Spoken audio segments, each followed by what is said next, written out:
your founders of these religions. Man-made religions came from these people. The same man that enslaved us gave us that religion. So your doctrines that you learned within those churches, what are you saying? What's he saying? You believe in Christ, go ahead. Okay. Okay, you believe in Christ. So what does it mean to believe in Christ? Give me that. Believe in Surah. What does it mean to believe in Christ? How can I tell you if you're walking away? You said you believe in Christ, right? Okay, I'm going to show you what it means to believe in Christ. Read that. Surah chapter 32, verse 24. He that believeth in the Lord taketh heed to the commandment. Do you agree with that? What do you just read? Yeah, what did it say? Oh, that's what I thought. I knew you didn't. You agree with that? Yes, I agree. But you didn't hear it. Read it again. He that believeth in the Lord taketh heed to the commandment. Do you agree with that? Okay, so in your belief in Christ, do you take heed to his commandments? Okay, name me some commandments. Go ahead. Thou shalt not kill. I keep getting that one. Go ahead. Love thy neighbor as love thyself. 2. Okay, I get 2. The other day I got 3. My man gave me 5. Now I got 2. All right, so. Oh wait, do not commit adultery. Don't commit adultery. Okay, 3. That's good. That's good. That's good. Now, I'm gonna give you a very special commandment. You know why it's very special? Because it directs it to the woman first. Very special. Deuteronomy 22, verse 5. Deuteronomy chapter 22 and verse 5. The woman shall not wear that which pertaineth unto a man. What does that mean, sis? Did you hear it? Or should we read it again? Sorry, he was actually... Okay, sorry, go ahead. The woman shall not wear that which pertaineth unto a man. What does that mean? I don't know if you... So it's talking about wearing, so it's talking about clothing, right? Okay. Pertaineth means belongs. So it's saying the woman don't wear clothing that belongs to men. Okay. So what is that? Or like men's clothes. Yeah, what is that? Trans. Okay, so you understand that? Yeah. So remember it said you believe in the Christ, right? Right. If you believe in Christ, you take heed to his, What? which is, begins with C or L, His what? C? yeah? His... Commandments, Okay, yeah. right? His word, his commandments, right? So if you believe in Christ, you take heed to his commandments. Right. One commandment we just read, Yeah. as a woman, you don't wear which belong to men, which you identified as trousers. Right. Now, do you take heed to that commandment? Okay, yeah. You take, no, do you? Yes. So you don't wear trousers? I'm wearing trousers or leggings right now. I'm saying, do you wear trousers? Every now and then. So you, every now and again, you don't take heed to that commandment. Okay. Now I'm asking. You like the job? I'm interested. She's interested, come on, let my sister learn something. So watch this, read it again. Go inside then. Deuteronomy chapter 22 verse 5. The woman shall not wear that which pertaineth unto a man. And the reason why we're bringing this out is so you can strengthen your belief in Christ. Because in Romans, get Romans 10. Bring it up. Romans 10 and 2. Yeah, a lot of our people, they say they believe in Christ, but through the lack of knowledge, the way they walk is not according to what you're supposed to. Right. So that's why we're trying to we're here to enlighten our people in Luton. That's right. Right? Read that. Romans 10 2. Romans chapter 10 and verse 2. For I bear them record that they have a zeal of God. So a lot of our people out here have a zeal of God. I'm sure you have a zeal of God. Right? Read. But not according to knowledge. But it's not according to the knowledge of God. So are you saying that women should not wear like trousers? Whoa. So that's why I'm Am I asking- saying, I'm or is that what we No, read? okay, yeah, that's the word. But what? So are we just meant to be wearing dresses and skirts? Oh, absolutely. That's the dress code that was given. Yes, Get me Isaiah 47. I'm going to give you, it's going to show you a description of women's apparel in the Bible. Isaiah 47 verse 1. All right? So as women, like you said, women should supposed to wear dresses and skirts. And not just any type of dresses and skirt, it has to be modest. Yeah. Modest, non-revealing. Yeah. You understand? Read that.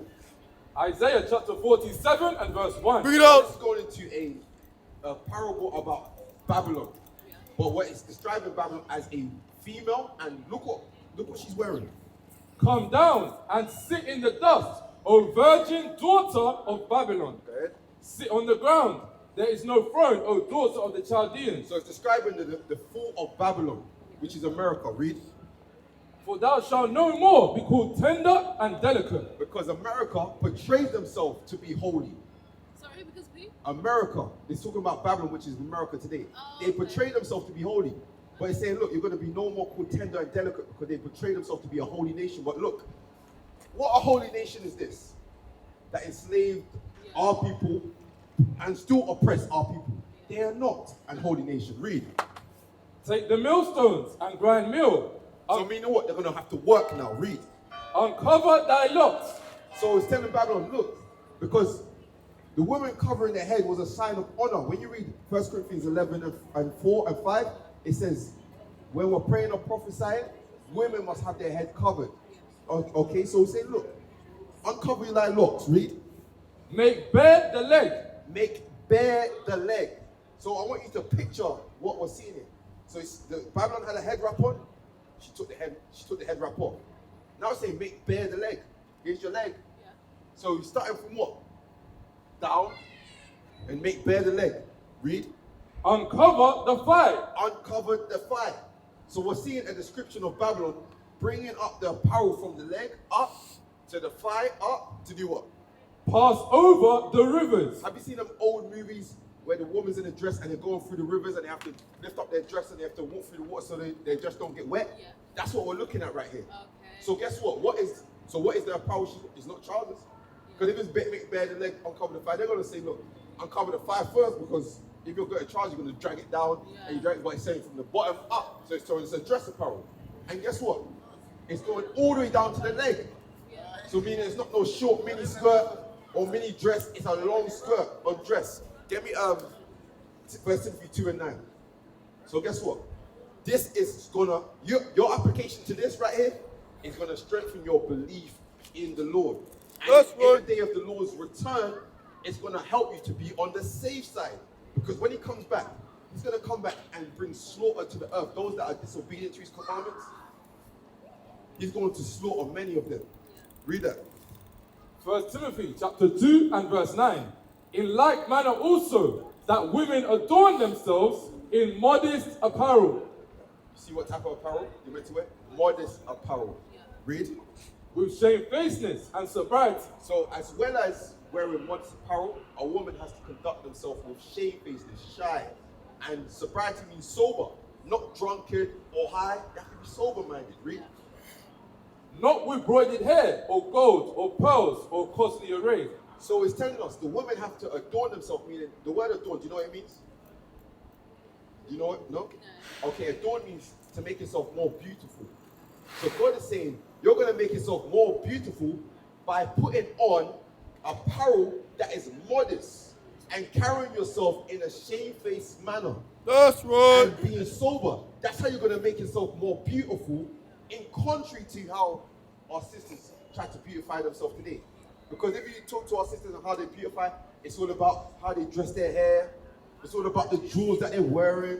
It's all about the fashionable garment that they got on. That's how they beautify themselves today. So God saying, no, that shouldn't be your focus in terms of making yourself more beautiful, but what's going to make you more beautiful in the eyes of God and in the eyes of godly men is modest apparel, sobriety, and shamefacedness. That's right. In the mind of the worldly men, they're looking at the hair, the dress. Oh yeah, look at the curves.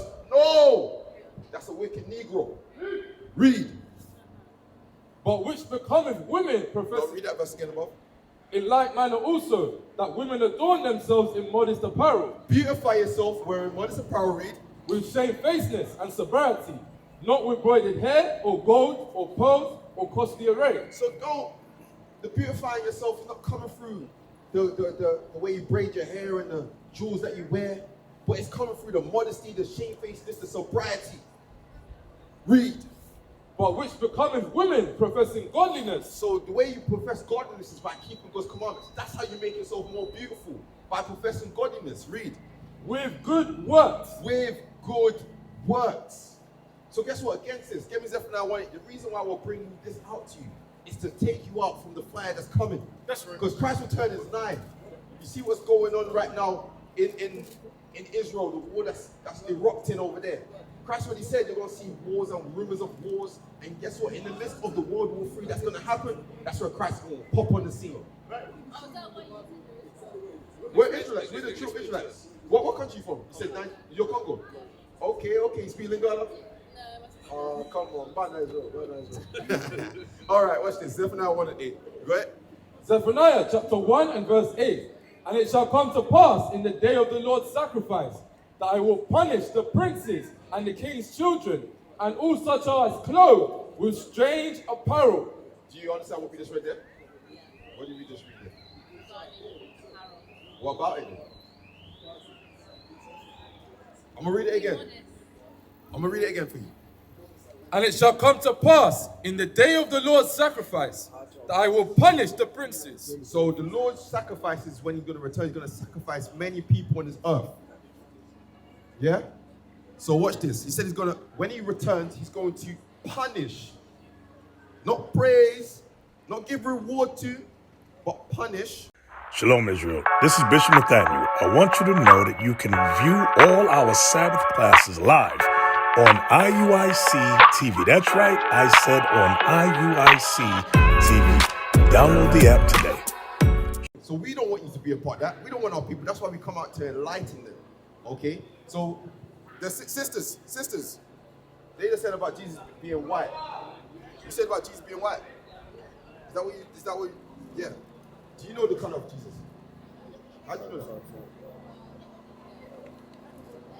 Get the revelation for the sisters. around that area, like Israel, Egypt, Jerusalem, people were of Okay, melanin. but you know it's biblical. No, I don't know the biblical, but I Okay. just know. Let's You're read gonna hear it now, the biblical He was reference right. before we wrap up, yeah? Revelation chapter 1 and verse 14. His head and his hairs were white like wool. Sister, go forward and point out the one with woolly hair and white woolly hair. Because this is talking about Jesus. Which one? Okay. So there's one strike on this image. Because this one has blonde hair, brown hair, straight stringy, it's not woolly, it's not white. Read. As white as snow, and his eyes were as a flame of fire, and his feet like unto fine brass. Do you know what color brass is? Brown. Do you know what color brass is? Yeah, copperish, I don't know. Right. It's a brownish color. 1p, 2p coin. That's what brass is. And his feet like unto fine brass, as if they burned in a furnace. So if you got a brownish 2p coin and you burn it in a furnace, what color is going to come out? It's already brownish. You burn it. What color? I can't hear you. So guess what? We just read about Jesus. So which one? Play it again. Which one looks more like Jesus in the Bible? Okay, so why did you say that it was white then? Where did you learn that from? Where? It's not in the Bible. Give me Matthew 26. It's not in the Bible. Hey, you missed out on some good knowledge today. Bana Israel. Not me, first of all. No, you're good. Let me get out of the shop. Yeah, you missed out on some good information. Read that. Matthew 26. Hey, before we're wrapping up, do you have any questions before we're Yeah, wrapping up? because you guys said that you're Israel. We're Israelites, Yeah. Yes. So obviously, another thing, I was me and my friend talking yesterday, and he told me that so back in the day, God commanded, hopefully there's no radio, God commanded, who was it? The name was it Isaac? Oh, I forgot anyway. He commanded his people to get rid of, like, was it Egypt? Not get rid of, like, to destroy. When they went to the land. The land of She's talking about Moses. I can't remember. Moses, okay. When the Lord commanded Moses, right? I don't know. To do what? What's the So question? in What's the Israel, question? Basically, he destroyed everything else, but Okay. Israel. Okay. What is that? What is that verse? So you're asking what verse was when the Lord destroyed who? Like everything Every else other- but Israel. That's exit out of Egypt. The exodus out of Egypt. Yeah. Where they exited out of Egypt, they sent Lord sent the 10 plagues. Yeah. upon the Egyptians and Pharaoh. Yeah. Right? And then the last plague was the firstborn, killing of the firstborns for their redemption. Yeah. You see that same thing that took place? Give me Wisdom of Solomon 18 and 7 and then Matthew 26. That same thing that took place during that time is going to take place during this time.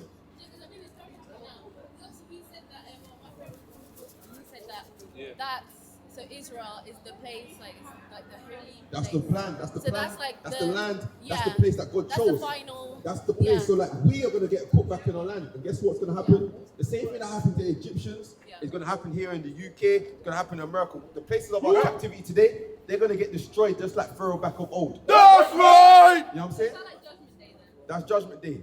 Yeah, Pharaoh, sis. Just don't even, Yeah? Your friend in your neighborhood, white man's going to get destroyed. Right. Teach! Israel going to be redeemed. That's right! You're Israel. Lesoto's up, Mana is Zambi. Read. Wisdom of Solomon chapter 18 verse 7. So of thy people was accepted both the salvation of the righteous. So we have to accept the salvation of the righteous, talking about the Israelites. So if you want to get the kingdom of heaven, this is what you have to accept. That guess what? Every other nation are going to be destroyed when we get redeemed. Read. And destruction of the enemies. So with the acceptance of the righteous comes the destruction of the other nations. They're the enemies. What is a nation? Nation is family. Nation is community. Nation is men leading by example. Nation is women's support. Nation is children with role models. Nation is unity. Nation is you. It's nation time.